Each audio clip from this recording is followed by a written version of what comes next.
अफ़गान पुनरुत्थान के बारे में बताने जा रहा हूँ। भारत के अफ़गान शासकों में शेरशाह सबसे महान था। इसका जन्म संभवतः 1486 में हुआ था, यद्यपि कहीं की उसकी जन्म तिथि 1472 भी मिलती है। उसका व्यक्तिगत नाम फरीद खां था और उसका संबंध अफ़गान के सूर कबीलों से था।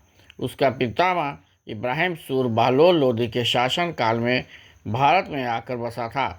शेरशाह के पिता हसन खां सूर था, जिसने सासाराम और रखवासपुर टांडा की जागीरें प्राप्त की थी। पारिवारिक मतभेद के कारण फरीद युवावस्था में ही घर छोड़कर जौनपुर चला आया था। बाद में पिता के साथ मतभेद दूर होने पर फरीद ने सासाराम और खवासपुर की जागीरें का प्रशासन संभाला। इस कार्य में उसे अत्यधिक सफलता मिली। 1518 में उसने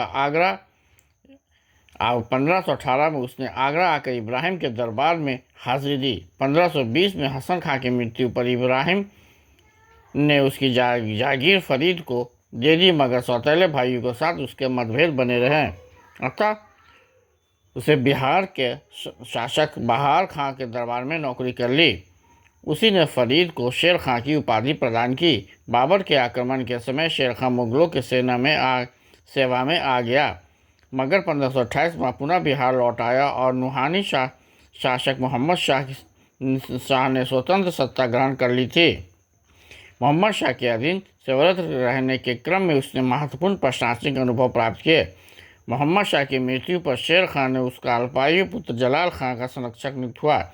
इस काल में उसने अपनी शक्ति को बढ़ाया, चुनार और रोहतास के दुर्गों पर अधिकार किया, फिर बंगाल का राज्य जीता। तत्पश्चात उसका संघर्ष हुमायूं के साथ हुआ, जिसे पराजित कर उसने अफगान सत्ता की पुनर्स्थापना की।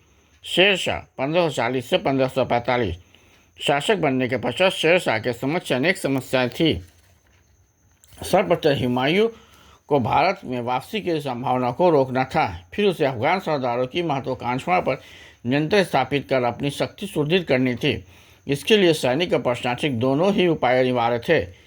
इससे सबसे अतिरिक्त उसे साम्राज्य विस्तार की ओर और भी ध्यान देना था। हुमायूं को भारत से निष्कासित करने और उसके वापसी का मार्ग अवरुद्ध करने के लिए शेरशाह ने उसे सभी भारतीय शासकों पर दबाव डाला, जिससे हुमायूं को सहायता मिलने की संभावना थी। अतः उसने हुमायूं का रास्ता को बंद करने के लिए हर तरह के प्रयास किए। बाध्य होकर हुमायूं को भारत से जाना पड़ा और ईरान में शरण लेनी पड़ी। इसी के साथ शेरशाह ने पश्चिमोत्तर सीमांत में सुदृढ़ीकरण के काम पर ध्यान दिया, ताकि हुमायूं इस दिशा से भारत में पुनः प्रवेश न कर सके। उसने सीमांत क्षेत्र में रोहतास खुर्द नामक नया दुर्ग बनवाया, पुराने दुर्ग की मरम्मत कराई। इसके बाद शेरशाह ने साम्राज्य विस्तार पर ध्यान दिया। उसने 1542 से 45 के बीच महत्वपूर्ण सैनिक अभियान किए। मालवा, रणथंभौर और रायसीन पर 1542 में अधिकार के पश्चात उसने मारवाड़ के शासक मालदेव को पराजित कर उसके राज्य का अधिकांश भाग जीत लिया। उसने अंतिम अभियान कलिंजर के विरुद्ध युद्ध हुआ, जहां एक दुर्घटना में उसकी मृत्यु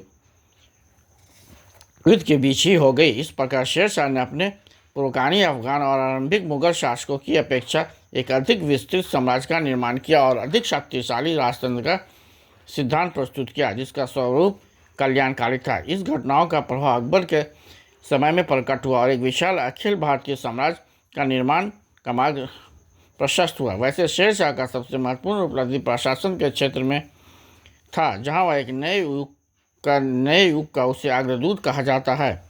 अपने अल्पकालीन शासनकाल में शेरशाह ने कला और सांस्कृतिक कार्यों को भी प्रोत्साहित किया, विशेषकर स्थापत्य कला। उसने भारत के अफगान शासकों में सर्वश्रेष्ठ स्थान प्राप्त है। इस तरह देखते हैं कि शेरशाह ने काफ़ी जन कल्याण नीति अपनाई और लोगों के भलाई पर दिया, और इस तरह उसे एक महत्वपूर्ण स्थान प्राप्त है। भारत में अफगानों के शेरशाह में एक सबसे महान है। भारत के अफगान शासकों में शेरशाह सबसे महान था।